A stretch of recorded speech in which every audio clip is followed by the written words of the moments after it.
Good afternoon, ladies and gentlemen. I'm Arthur Brooks, president of the American Enterprise Institute, and we're delighted to welcome all of you today to this event entitled Poverty to Prosperity. So this is Bill Gates. Thank you.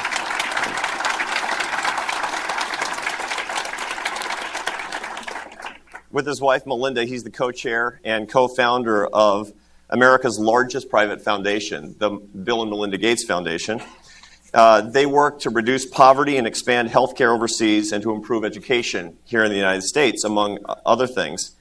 Previously, he was the chairman and CEO of Microsoft, the world's largest software company, which he co-founded in 1973. Most importantly, like me, he's a native of Seattle and somewhat of a Seahawks fan, which is good. But that's not what we're here to talk about. We're here to talk about his incredibly important work with the foundation, the work that he's doing here and around the world. He shares so many of the priorities of the American Enterprise Institute to build a better life for people here in every place, people who suffer from need, people who suffer from disease, people who suffer from tyranny. What can we do about these things? Well, he's asking the big questions, and he's putting his own resources behind the answers. And we're going to hear what he has to say about his latest work. So welcome to AEI. It's an honor to have you and to be among all of our friends here. You just issued your annual letter for 2014. I recommend that everybody read it. It's a very interesting piece of work. It's detailed, and it explodes a lot of myths about poverty around the world. And you offer an incredibly bold prediction. You say that there will be almost no poor countries remaining by the year 2035. What do you mean by that? Well, the primary measure, which has all sorts of challenges, is GDP per person. But it's still, we don't have a substitute measure. So just if you take that, World Bank classifies countries with over $1,200 per person per year as moving up into a middle income bracket. So moving from low income to middle income. And we have today 45 countries that are still in that low income category. And what I'm saying is that by 2035, there should be less than 10. And they'll mostly be either places like North Korea, where you have a political system that basically creates poverty, or they're landlocked African countries where the geography, the disease burden, the disparate ethnicities mean that they haven't been able to bring together a government that in terms of education, infrastructure, health, does even the most minimum things for them. And so we're on this rising tide that's not recognized. It's overwhelming how prosperity is spread around the world, say from 1960, where there were very few rich countries and a gigantic number of poor countries. Now most countries are middle-income countries, and poor countries are much smaller.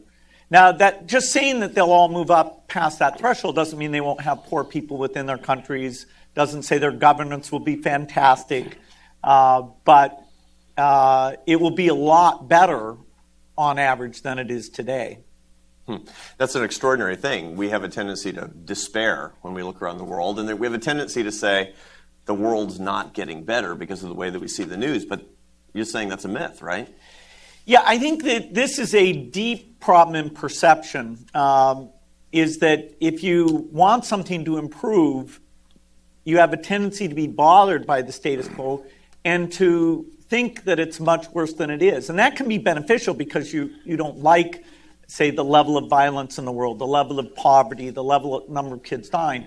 But if you divorce yourself from the true facts of improvement and look at the exemplars, look at what's worked, if you get sort of a general despair about is the world improving, then you won't latch on to those examples. The Steven Pinker example, one of my favorite books of all time, is that if you ask people, is this one of the most violent eras in history, they will say yes. So overwhelming Americans say yes. Well, it's overwhelmingly the least violent era in history.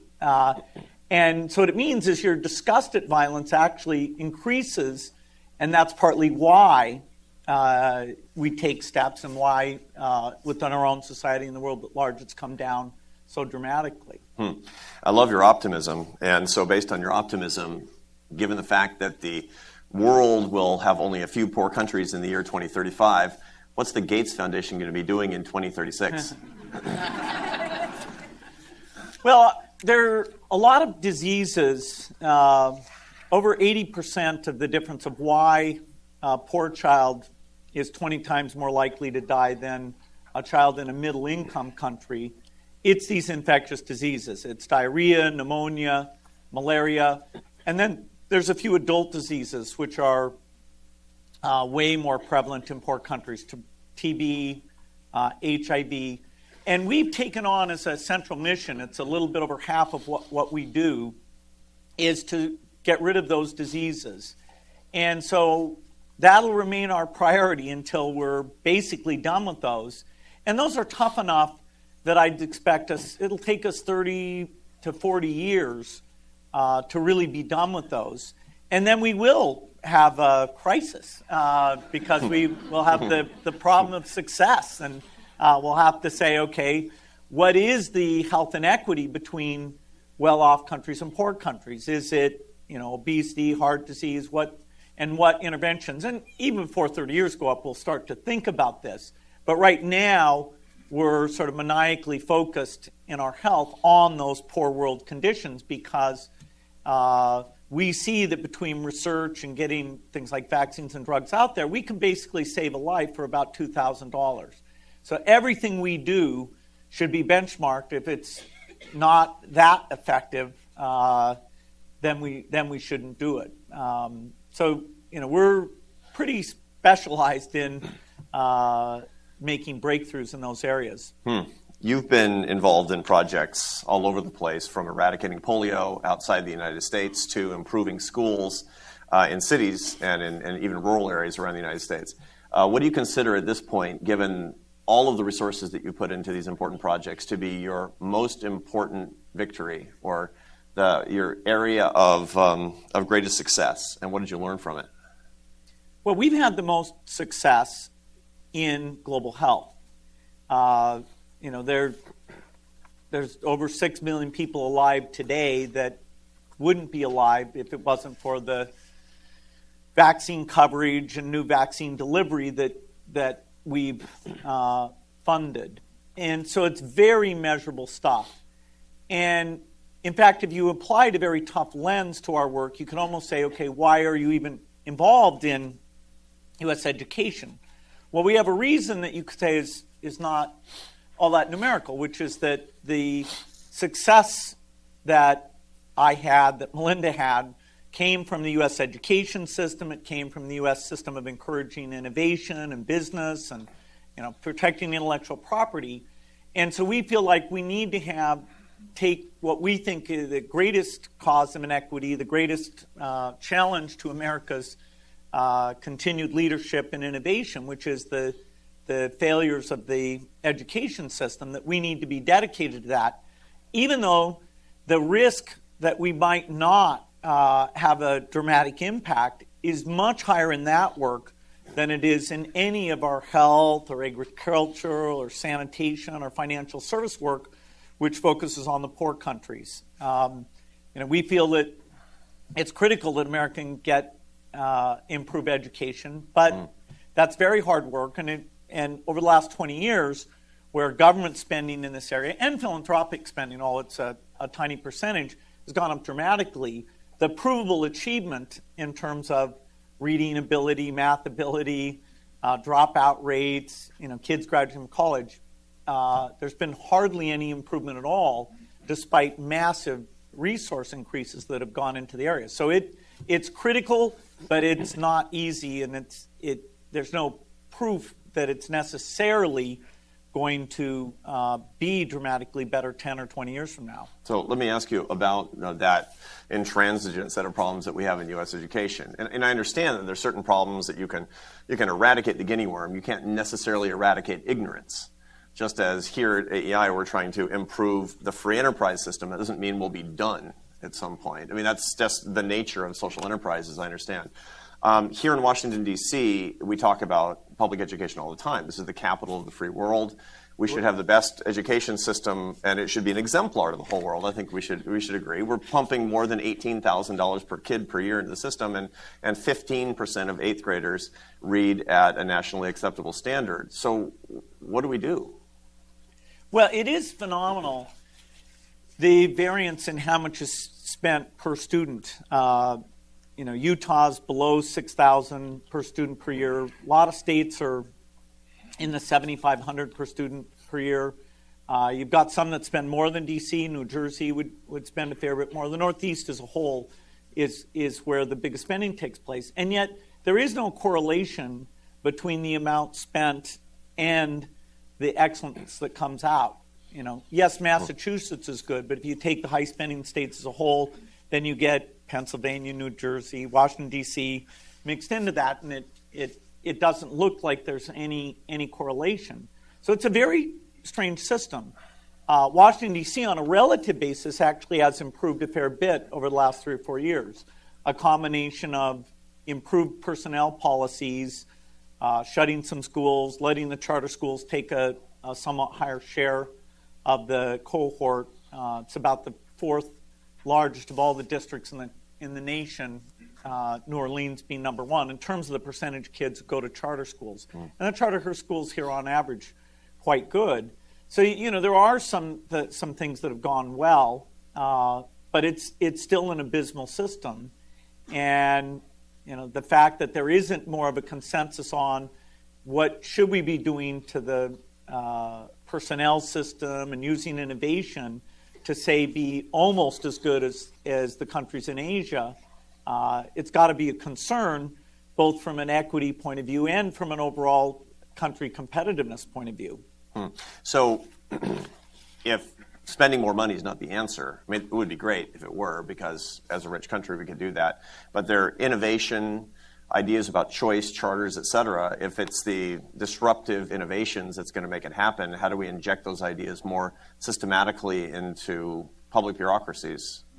Not just in schools, but in government in general. Well, if you look at the education system, the amount of actual research that goes on to understand why some teachers are so extremely good, giving their kids more than 2 years of math learning in a year, and why the teachers who are at the other extreme, giving less than half a year of learning in a year, why we're not taking those best practices and at least trying to transfer those into the other teachers by doing observation and feedback, having the schools of education really drive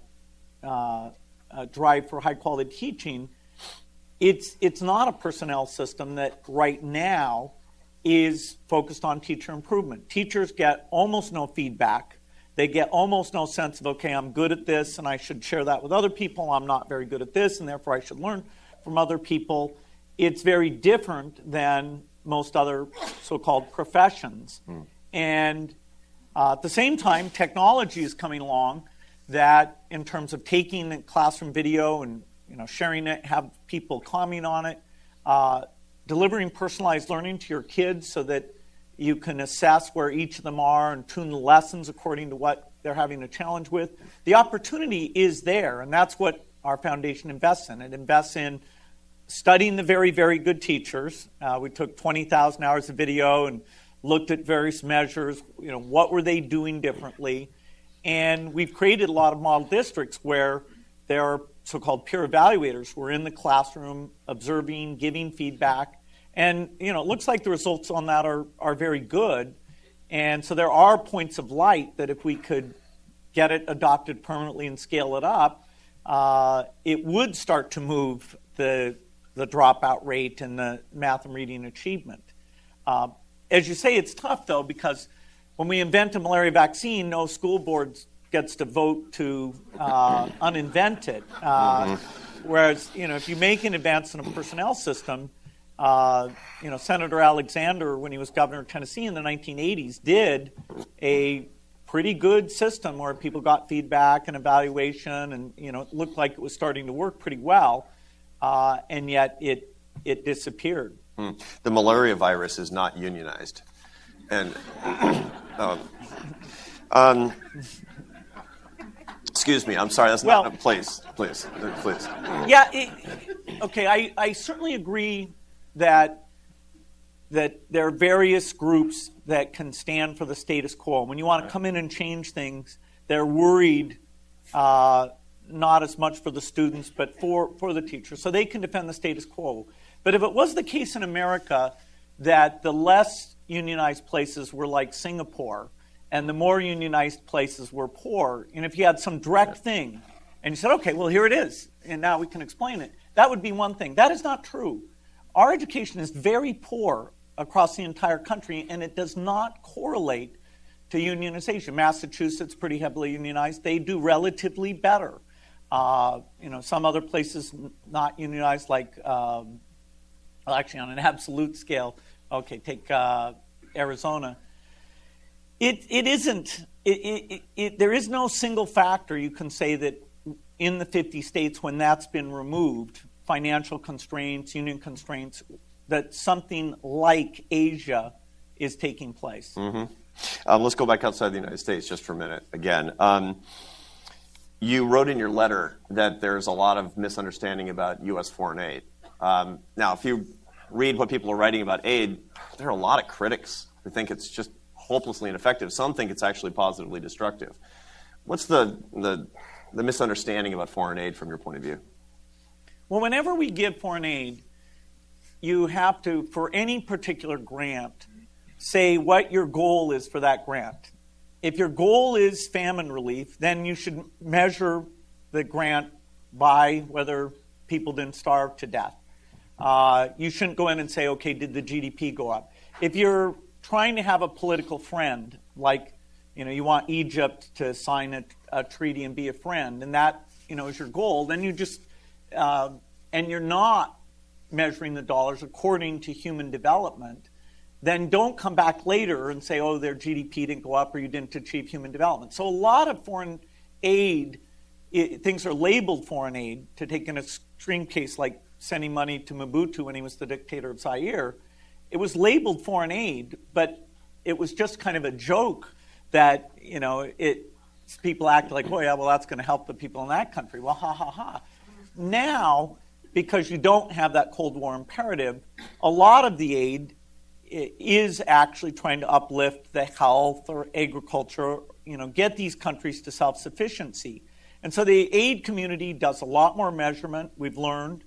We have a lot more rich countries. Korea was a huge recipient, now it's turned around and is a very significant donor. So you have more rich countries giving to far less poor countries.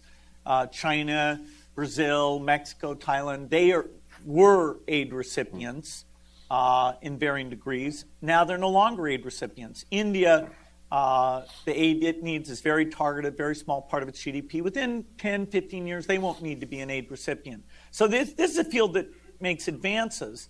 And when you label it aid, it seems mysterious. When it comes to inventing the seeds of the Green Revolution that avoided famine in Asia, or the smallpox eradication that was U.S.-led effort, that a disease that was killing 2 million people a year hasn't killed a single person since 1979. When you look at that, you say, well, was that worth it? Well, I guess it was worth it.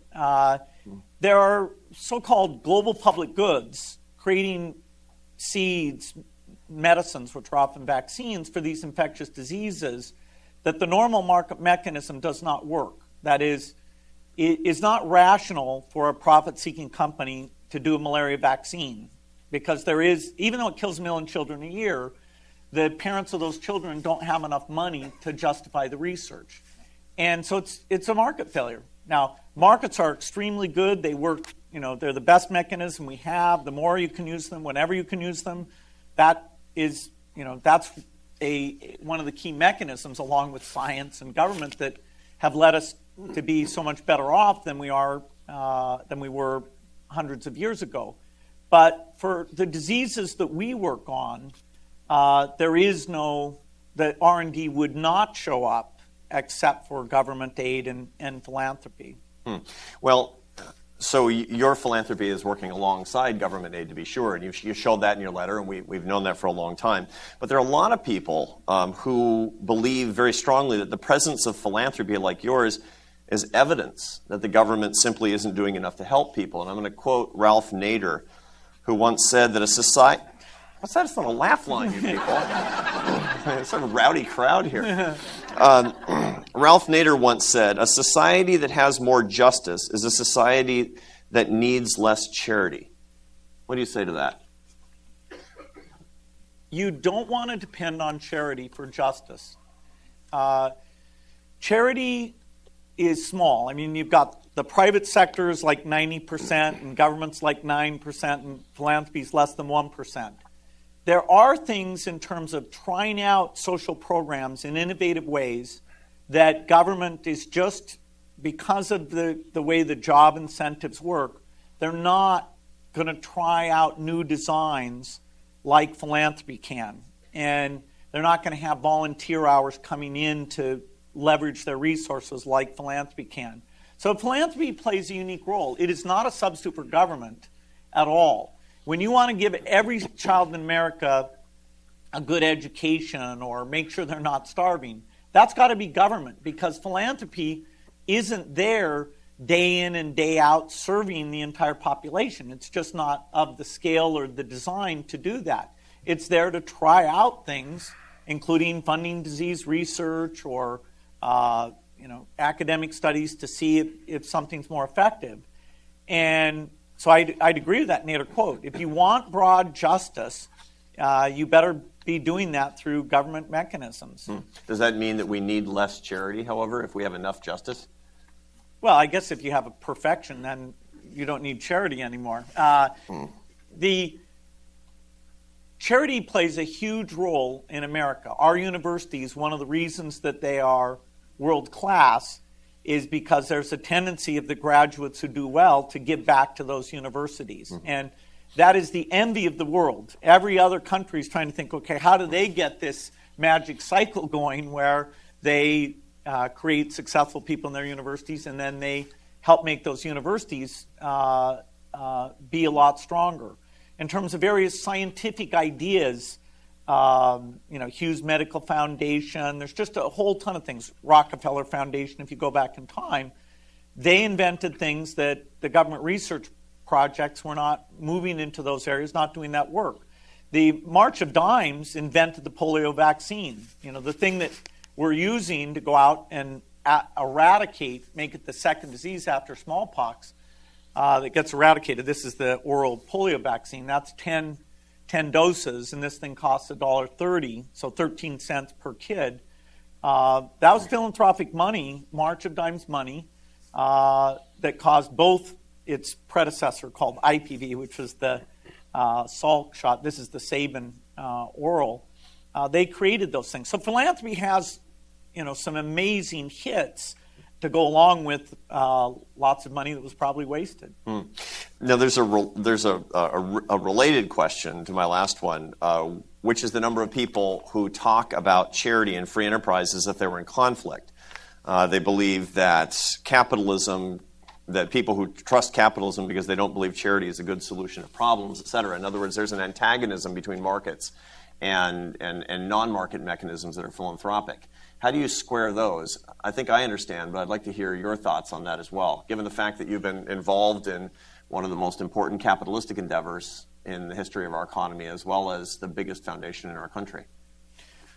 Well, once you get past basic research and drawing the boundary of how much should government fund it and how do you define that as a tricky area, there is a market failure for research as a whole, not just research for the poorest. But once you get past that, most of the innovation is driven by private enterprise. The magic of the chip, the optic fiber, software, the magic of new drugs, new vaccines, all of that stuff, how you come up with it, how you make it safe, that's happening in private enterprise. And so being able to, for our foundation where we're trying to help the poorest, our relationship with the pharmaceutical companies has been fantastic. And it's great every time they're successful. They come up with a new drug, they manage to be profitable because of that. That's great for us because it means they're going to have a little bit more understanding to help us with our issues and a little bit more in the way of resources, all totally voluntary on their part, to to pitch in. And so the private sector, we've got to bring private sector agriculture into all of these countries. That is the ultimate sustainable solution. Charity, as I said, won't be there all the time. Government aid won't be there all the time. The question is, how do you get them out of the poverty trap? Do you need, right now, over 40% of their kids in Africa don't develop mentally so that they could ever, say, be fully literate. That is, through malnutrition, cerebral malaria, a variety of health insults, they're not achieving anywhere near their cognitive potential. And so do you need to go in and remove that barrier, that friction, in order to get them into a sustainable situation? And Africa, particularly, the disease burden, the way the geography works, the split of ethnicities, it's been given the toughest problem to create countries that are totally self-supporting, running middle income or above democratic type system. But they'll get there, but they, for a variety of reasons, will be the last, most of the last to achieve that. Well, philanthropy can stimulate the mechanisms of free enterprise, which will then become self-sustaining and help these people well beyond the scope of your foundation or any bit of government aid? Yeah, absolutely. The poor farmers, the real solution for them is to be farmers who are in the marketplace, selling enough of their produce to diversify the diet of their kids, to be able to buy the school uniforms where those are necessary, and even when a tough year comes along, to have saved up enough that they're not starving during the year where weather's working against them. People think a lot about leveraging technology in international development. We hear about that constantly. The big headlines like give every child a laptop, et cetera. And these are great ideas. And what I want to know is, from your point of view, what's the most exciting opportunity for technology to change lives today? Well, I think the greatest injustice is in the area of health. And, that's my bias. That's the area that I spend time in. I think a child dying is an injustice no matter where that takes place in the world. And this is another one of those good news stories that's not well known. In 1960, 20 million children a year under 5 were dying a year. Now we're down below 6 million. And we have over twice as many people in that age cohort. So the rate reduction is pretty phenomenal. And we can see a path by working on diarrhea, pneumonia, malaria. We can see a path to get that over the next 20 years below 3 million a year. And at the same time as you do that, you're not only reducing deaths, you're taking all these kids who survive and yet don't survive intact. That is, their brain never fully develops, their body never fully develops, and you're reducing that quite dramatically. And so I'd say health is a necessary condition to get a country to have kids, when they go to school, they can learn to read, therefore it's the thing we've chosen as the big priority, and I think will unlock the potential of these countries. So a lot of us in this room are probably looking at your incredible successes and thinking, if I could construct the world's largest foundation, I could do a lot of great things. But for the rest of us who can't do that, you must have thought about how each one of us can make a difference as well. What kind of advice do you give to everybody who wants to act philanthropically, notwithstanding the limits on their own personal resources? Well, certainly picking a cause of inequity, whatever it is, pick a local charter school, pick a disease that somebody was touched by. Go out to a poor country and see what's going on with the health or education there. All these problems require volunteer hours, expertise, somebody who's articulate. And a lot of people get frozen just seeing that the need is infinite and say, okay, when I pick, will it be the best pick? Well, there's no sort of deeply rational way where you're going to have time to enumerate all the things you could work on and compare all those factors and then jump into that. It's best in wherever you can get your passion engaged to pick something and jump in. For most people, the first philanthropic thing they'll do will be something in their neighborhood where they can go and put their hands on it, meet the kids at the charter school that they're volunteering their time, meet the kids that they're mentoring, and see the progress that they're making. If you can connect up with the poor countries, the marginal impact of your time or even pretty small resources is higher in many cases than anywhere else you're going to look. But it's harder to access that and figure out how you're going to stay involved in a sustained way. So as long as you're engaged with something, then throughout your career, maybe more time will be freed up. Maybe you'll be able to draw your friends into that. And if you're lucky financially, then you can apply resources against it. And so the diversity, I mean, when de Tocqueville came to the U.S. and saw all these nonprofit things people were doing, he was amazed, and other countries have not to this day gotten the level of civil engagement that we've gotten. There are factors that show that it's even going down somewhat in America, that we're less unique in this respect than we've been. And that's unfortunate because it is a real strength. So you recommend that each of us, given whatever resources that we have, do something that we can touch and see with these particular resources, thus giving us a sense of the good that we're creating. And I appreciate that advice. I want to turn now to some of our colleagues here and start with one of our colleagues from education. Your foundation has generously made it possible for us to do a lot of reform work on K through 12 education and higher ed as well. And so I want to go to Mike McShane, who's over here. Mike has got a question that's been coming up all over Twitter and across our email, hoping that we would ask you this question. Mike. Thank you so much. Your foundation has been known for supporting the Common Core curriculum standards that have become increasingly controversial. And the question that I have is why? What promise do you see of the Common Core standards? How do you see them as a lever for improving the American education system? Okay, so what is the Common Core? It's a very simple thing. It's a written explanation of what knowledge kids should achieve at various milestones in their educational career. So it's writing down in 6th grade which math things should you know, in 9th grade which math things should you know, in 12th grade which math things should you know. And you might be surprised to learn how poor those, I'll call those standards, but to be clear, it's not curriculum, it's not a textbook, it's not a way of teaching, it's just writing down, should you know this part of algebra, should you know trigonometric functions, should you know, be able to recognize a graph of this type.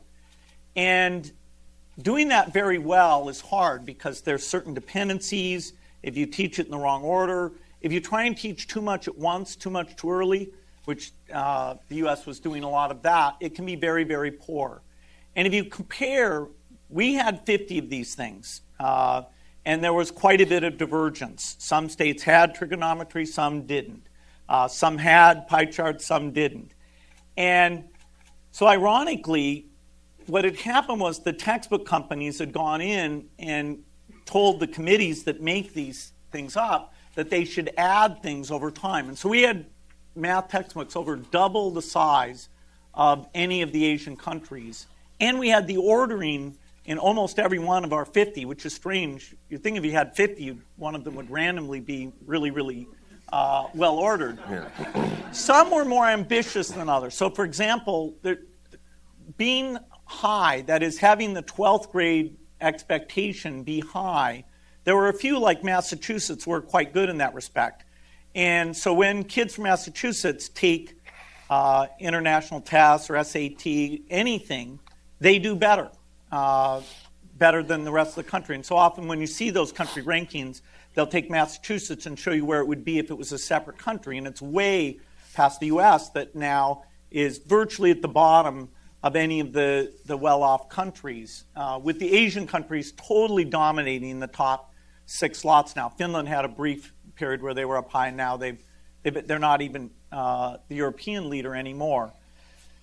So a bunch of governors said, hey, why are we buying these expensive textbooks? Why are they getting so thick? Are standards high enough or quality enough? And I think it was the National Governors Association said we ought to get together on this. A bunch of teachers met with a bunch of experts. And so in reading and writing and math, these knowledge levels were written down. And at some point, 46 states had adopted that curriculum, a variety of competitive curriculum, now that small companies can get into it because it's not just doing a book for Florida. And so the sort of barrier to entry that was created by the large firms there goes away. The idea that those committees rev it so you can't use the old textbooks, that idea will go away. Because in math, this can have real durability. Changing your math standards, it's not like some new form of math is being invented. And there has been, in a sense, a national expectation. When you take the SAT test, it has trigonometry on it. So if you're in a state that doesn't have that, you're going to get a low score. And they use a certain notation in the way they do the math. And certain states were different than that, so you're screwed. If you move from state to state, in the vernacular, you experience discontinuity because of this. And it's made it very hard to compare things. And this is an era where we have things like Khan Academy that are trying to be a national resource, and yet you sit down, it'll tell you, are you up to the 6th grade level? Are you up to the 9th grade level? Are you ready to graduate from high school? And so this Common Core was put together. If somebody and states will decide this thing. Nobody is suggesting that the federal government will, even in this area, which is not curriculum, will dictate these things. States can opt in, they can opt out. As they do that, they should look at this status quo, which is poor. They should look and find something that's high achievement, that's got quality. And if they can find something that's that, if they have two they're comparing, they ought to probably pick something in common. Because to some degree, this is an area where if you do have commonality, it's like an electrical plug, you get more free market competition. Scale is good for free market competition. Individual state regulatory capture is not good for competition. And so this thing, in terms of driving innovation, you'd think that sort of pro-capitalistic, market-driven people would be in favor of it, but somehow it's gotten to be controversial, and states will decide whatever they want to decide is fine. But at the end of the day, it does affect the quality of your teaching. Does affect when your kids go to take what are national level tests, whether they are going to do well or not do well. Speaking of competition, let's go to competition outside of the United States and the extent to which it helps people who are poor. And I want to turn to Paul Wolfowitz now. Thanks very much for coming. It's terrific to have you here. I have a quick comment and then the question. The question's about trade, but the comments about this issue of waste and foreign aid. The amazing work that you're doing at the foundation, that the U.S. government's doing with PEPFAR, other things, demonstrate that there are lots of ways to spend foreign aid that are the opposite of wasteful. They're accountable, they're measurable, they make a huge difference in people's lives. But I would submit that there is a lot of waste. And I'll give you just an example. If you give $100 million to a government that is so tyrannical that you really have no idea what's happened to that money, by your numbers, that's $100 million that could have saved 50,000 lives. And I think you'll have a stronger case for foreign aid if you go after the things that are wasteful as well as the things that are good. But here's my question. In talking about foreign aid, you correctly say we spend less than 1%. We could afford to spend more. In fact, we spend more on agricultural subsidies. Well, the agricultural subsidies aren't just a waste of money. They are making it harder for poor countries to export the very products that their competitive natural advantages would lead them to, which is in agriculture. I wonder what you think about our agricultural subsidy system and what its impact is on the poor countries that you visit in terms of their trade opportunities.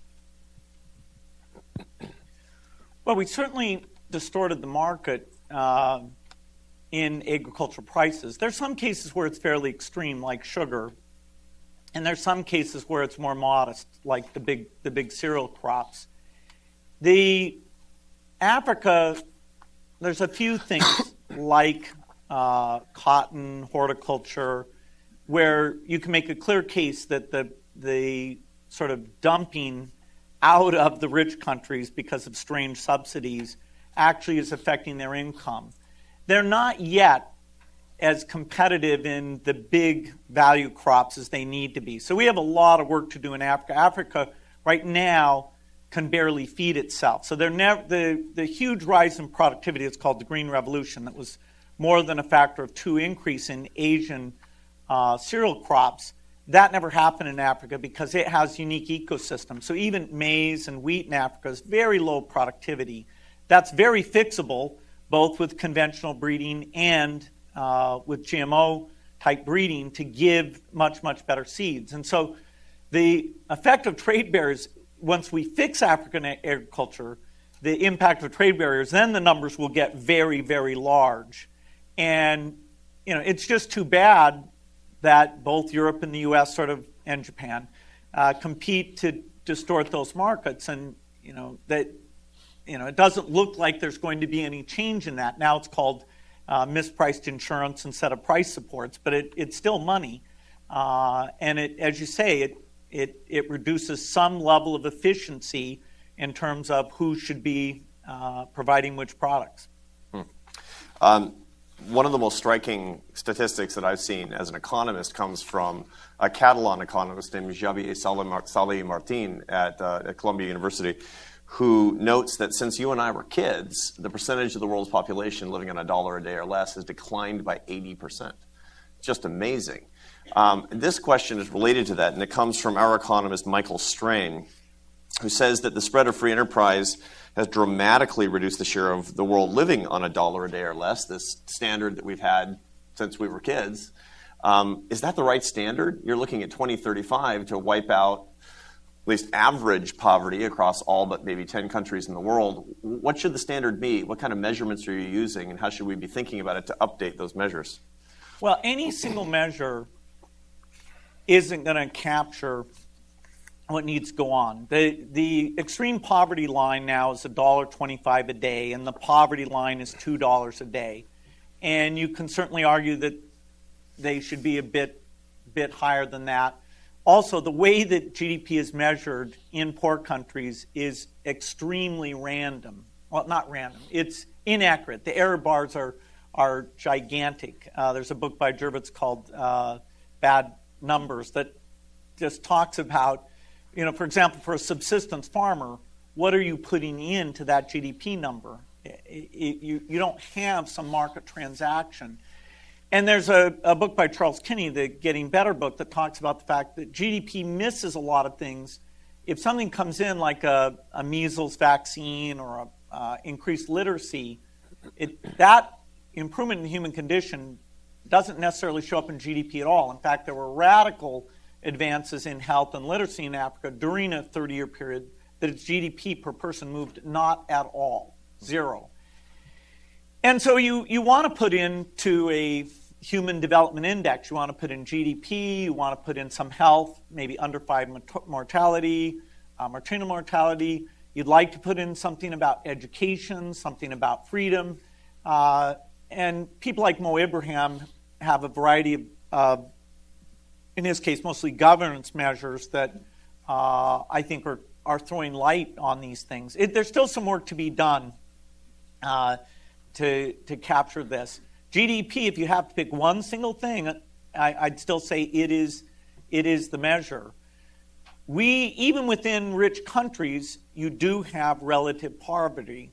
And so the idea of, do you worry about getting enough to eat? If you have a medical condition, can you expect to get treatment?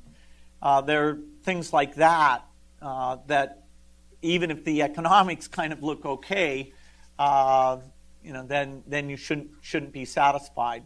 And so the field of economists giving themselves a hard time about how weak these measures are, I think over the next decade there can be a real contribution to how we look at well-being beyond GDP.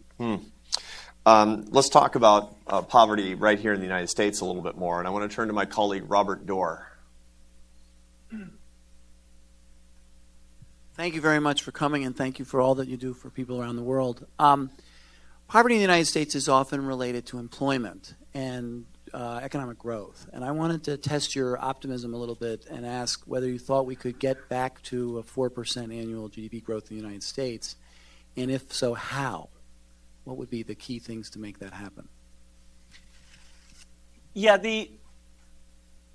I'm not a fan of the way time series adjustment for comparing GDP between various points in time is done.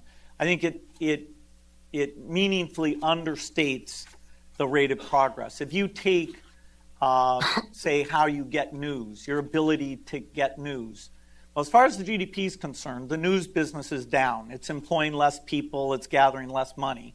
And are you impoverished in terms of your ability to search and read articles today versus, say, 30 years ago? Probably not. Buying encyclopedias. My parents bought a World Book. I read it. I had to learn the world alphabetically. Very weird way to learn things. Now every kid who has internet access has Wikipedia.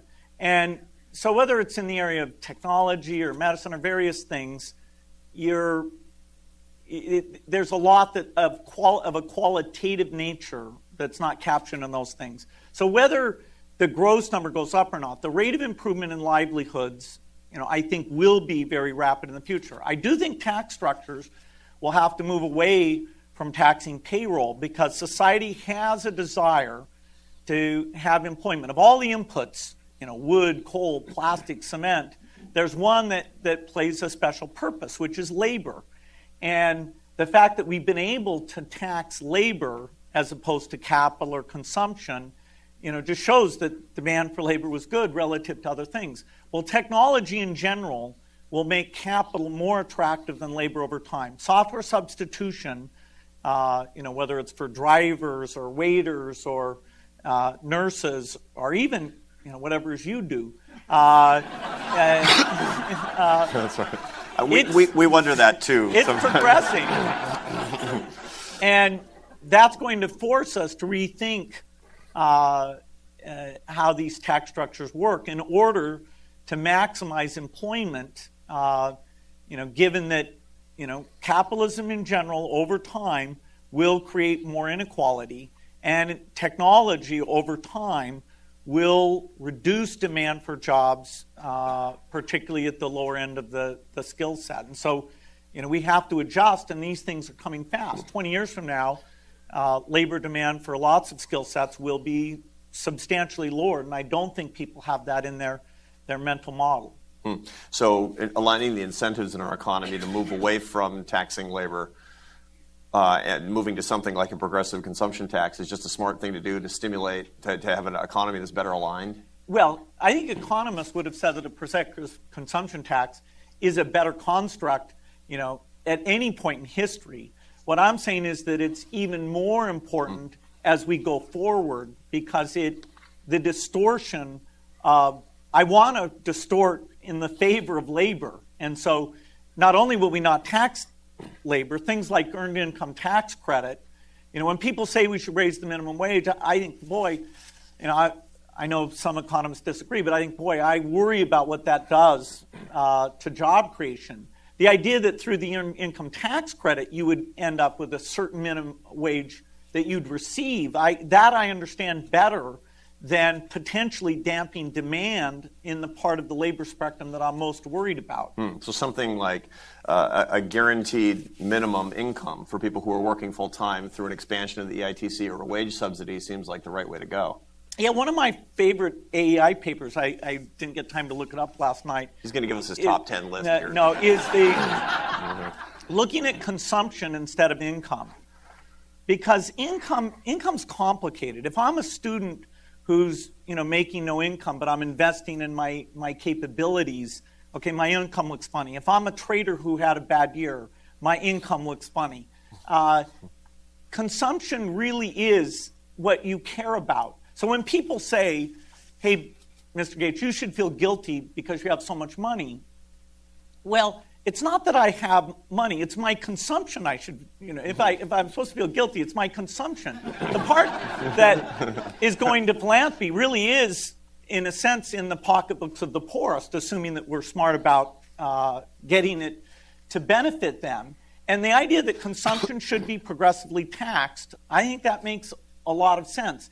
People have tried to do that by doing particular taxes on luxury goods and things like that. That's very not very effective. It's sort of picking favorites type things. But yes, consumption should be progressively taxed. And we should understand the consumption. It's inequality of consumption is more an injustice than a number in a book is.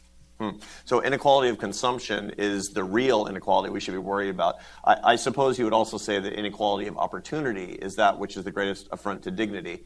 I think I'm sort of paraphrasing parts I of your agree letter. with that. Is that fair to say? Yeah, absolutely. Both measures, we should understand inequality of opportunity and inequality of consumption way better than we do today. Right. We've been doing a lot. We've had a lot of interactions with dignitaries from India. We just had the Dalai Lama here a couple of weeks ago, and we're going to have Sri Ravi Shankar, who is a very prominent guru who has many, many millions of followers here, and we're talking about Indian issues in particular of late. Sadanand Dume is our resident scholar in Indian studies, and he has a question about that country. I can hold this. Thank you very much. I have a broad question about India. When you look at your engagement with the country, what do you think it's done well, and where do you think it needs to do the most work? Well, India has a lot of very socialistic policies having to do with labor and land, and the fact that it has not risen as a manufacturing power is an indictment of its government policies. That is, as China's incomes went up, the place that the world should have moved to next as the manufacturing hub of the world absolutely should be India. And that's only happening to a very, very tiny extent. And it has to do with, regulatory complexities, infrastructure quality. Now, I'm optimistic about India. We put more into India than any country in the world. India benefits from a funny form of competition, which is competition between the states. And so, when one state really gets its act together, the other states tend to feel jealous, and they, are kind of looking at what policies led to that. The states in the north that we're particularly focused on, Bihar, Uttar Pradesh, have lagged in every human development numbers as well as income. But the improvements, and we have a big partnership with Nitish Kumar as Chief Minister in Bihar. The new Chief Minister in Uttar Pradesh decided that these health things that we care about, he'd get very involved with. And so we're seeing a very fast rate of improvement there. Vaccination coverage, and we got polio. The last polio case there was 3 years ago, which is an amazing triumph. We've taken the polio quality audit group and we've turned it into a primary healthcare audit group that's looking at where do workers not show up, where does supply chain not work, why don't people go. India's health is very complicated because they have a lot of these, a private sector that's very low quality, and the government hasn't figured out how to get the private sector to be high quality, and yet they haven't built the capacity in the public sector. But, time is on our side in India. It's just frustrating, they haven't adopted a few new vaccines that there's 2 new vaccines that will save over 400,000 lives per year in just India alone. And they're being quite slow on that issue. So India's great. And in 15 years, we'll probably be out of India because its budget will get bigger and it'll allocate more of it to health. Why did what result the delays in actually the permitting, and what owes to that? I suppose the viruses didn't unionize there, but the suspicion of the bureaucrats really like the status quo. The way the career system works, you're much better off not to change things. And so getting somebody to say, yes, we'd like to spend more money on a new vaccine, knowing that there's a crowd that's going to come in and attack that. There's a little bit of conservatism. And there's an election coming up, hopefully. As you get close to an election, you get particular paralysis in the bureaucracy. Post the election, there's a lot of optimism that things will, both in terms of deregulation and taking on new health initiatives, that things will be even more aggressive. Your work all over the world is in so many facets and so many different areas, and I asked you to survey the sample of things that you've done to talk about the things you were proudest over, the greatest successes, what you've learned from that. I suppose I should ask you also, what was, you think, in your view, your greatest failure and what you learned from that? Well, we fail all the time because we back scientific approaches for creating vaccines and drugs that fail. We did a thing in education, which was changing the high school size to be more like 400 than 1,500. And that actually, where we created a community where the adults knew all the kids, they had an expectation of what the kids were doing, that actually had good results. It raised attendance, it lowered violence, it actually raised completion rate about 15%. What it didn't do in any meaningful level was raise the education level of the kids who graduated. And so we called it college readiness. But we had a view of what sort of the reading, writing, math skills you'd have on graduation. It hardly moved that at all. And so when our goal was to get more kids to have the income uplift that a 4-year degree provides you, it didn't look like we weren't going to get to what we wanted to at all. And so we stepped back and say, no, we have to get involved with helping teachers be more effective. We've got to learn about why the teachers in this country are not being more effective. And so that was a big change of strategy. Some people call it a failure. It's a failure in the sense that our high goals of 4-year completion were not going to be achieved. The kids were all better off in the smaller schools, measurably better off than they had been in the gigantic high schools. Now, the reason that that's an encouraging lesson is that you learned something and you didn't adhere dogmatically to what you wished worked, but rather what did work. Are you able to take this lesson to public policymakers who tend to stay with the public policies that they wish worked but manifestly don't? Well, public policy, we need more people examining effective ways to achieve public policy goals. And it's unfortunate that a little bit the idea of making things more effective and getting rid of things, those are, separate issues. So there should be a class of people who's willing to say, okay, in terms of helping with deprivation in America, could we, by having less vertical programs, maybe achieve that for, even be neutral about it, for the same amount of money we spend today? And then as a separate question, okay, is that are we spending too little or too much? Because the complexity of improvement is high, gathering data, trying different things out, and political dialogue isn't very good at very complex things, a lot of the airtime, instead of being about relative approach, is about more or less, more or less. Take healthcare costs. Left, right, center, show me your best ideas for bending the healthcare cost curve. Just getting rid of something, okay, is that going to bend the healthcare cost curve? What is the supply-demand equation, the nature of the professional rules, the nature of the innovation pipeline and the incentives to that innovation pipeline? I think there's a dearth of ideas that are being really discussed that relate to what, other than education, may be the biggest government budget issue we face, which is, are those healthcare costs going to crowd out every other government function? This is submitted from one of our friends by email. The Gates Foundation divides its attention between philanthropic priorities here in the United States and overseas. There's a real need, and there's a lot of inequality, opportunity inequality and consumption inequality, as you and I have discussed here at home. So how, and this is, I guess, a question about the execution of philanthropy. How do you decide how you're going to allocate the resources between these competing needs here in the United States and overseas? Well, Melinda and I picked two things. We picked what we thought was the greatest inequity in the country that had created the conditions that allowed us to have this outsized success, and that was education, both K through 12 and higher ed.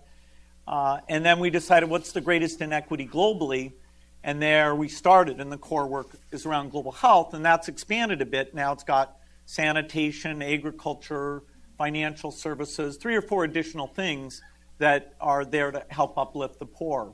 So we've got 2 centers of activity, and you do have to specialize, and so far education has been our big domestic thing. We did a few other things. We put computers in libraries. We do a fair bit of things locally in the Seattle area or Washington State, but the big thing has been education. I want to turn now to my colleague John Macon. Ask a question. If you could put your statement in the form of a question. Yes, I would. Well, we have 2 things in common. We both spent a lot of time in Seattle. I teaching at UW while you were revolutionizing the world. And we also think a lot about economics. But my question really has to do with the relationship between the Gates Foundation and the World Bank. When I started to think about questions for you, I looked at the World Bank's budget, and I saw that I believe they lay out around between $40 and $60 billion a year on a wide range of topics. So when you entered this field, did you believe, you probably did, but how did you think about approaching it? Would you be catalytic with respect to the World Bank? In other words, get them to do things that, or do things yourself that they're not doing? For example, the reduction in infant mortality, which is certainly a big success story, really was not underway for a lot of the time that the World Bank had substantial resources. But was that something that attracted you? Do you think that you can be more flexible than the World Bank in terms of moving from one priority to another? But really, how do you mesh with the World Bank? Thanks. Yeah, we do a lot with the World Bank. I had dinner with Jim Kim, a long dinner last night, because we overlap a lot in health and agriculture, and even areas we don't overlap. We don't do roads, but our agricultural programs work a lot better when there's a road. You want to get the inputs in and the outputs out. A road is a very clever way to do that. And, it's tragic. Africa, both in terms of power infrastructure that we need and roads, is way, way behind. And Africa really is bumping up on GDP levels that won't go up unless they solve those infrastructure problems.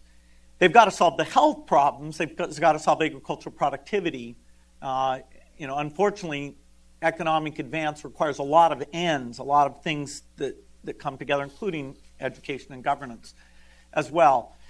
The World Bank numbers, though, you can't really compare them directly to our numbers because those are loan numbers. And so you have IBRD loans that are market rate loans, and they tend, LIBOR plus 50, they tend to be pretty competitive. But it's the IDA piece and sort of the forgiveness part of that loan portfolio that is the really significant overlap with what our foundation does. And there are a number of actors out there. UNICEF in the childhood space. The agency that did the most for childhood mortality was a guy named Jim Grant during the 1980s, where he convinced countries they needed to raise vaccination rates. And they were below 30% when he started, and they went to up over 70% within that decade. So he probably saved more children's lives than anyone. And now there's various inventors of vaccines. There's Deng Xiaoping. There's various people who did things that saved a lot of children's lives. But he'd be certainly high on the list. There's an area we operate that World Bank doesn't operate in, which is upstream research. So the invention of a malaria vaccine, World Bank does not put any money into that. They don't have people who know about that. The other big funder of that is the National Institute of Health, particularly the National Institute for AIDS and Infectious Diseases, Tony Fauci's part of NIH. Over 80% of infectious disease research funding comes either from us or from them. So they are our deep collaborator there. With World Bank, the thing that we're super excited about, there's two things we're super excited about doing together. One is fixing primary health care, because some African governments have done it well, a lot have not, and it's basically a personnel system, and we're doing a report card, like the World Bank doing business report card. And we're going to do that in the agricultural space, which is really about how do you turn your agricultural sector to make it as market-driven as possible. Are you taking the latest seeds? Are you educating your farmers? Are your pricing policies, storage policies, such that your farmers are being uplifted, that the productivity and incomes are going up? So we have some ambitious goals of things we want to do at the bank. We actually, a lot of funding we do is through the bank. It shows up because we create, like our polio account gets created through the bank. So they end up facilitating things. They have a lot of IQ, and Jim Kim has stated a goal that he wants to unlock that IQ in a more technical advice way, not just connected with the loans. Now, that's an ambitious goal. That goal's been stated before, so now he's trying to drive that even further. So they're a very good partner. WHO, UNICEF, the CG, Egg Research Groups. There's a lot of partnering involved in the development world. We're out of time.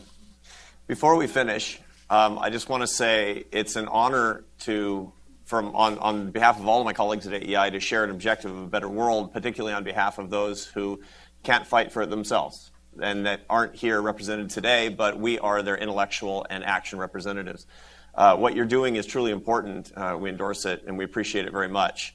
Before Mr. Gates leaves, I would like to ask that you all stay seated so that he can get out. But, of course, join me in thanking him for joining us. Thank you.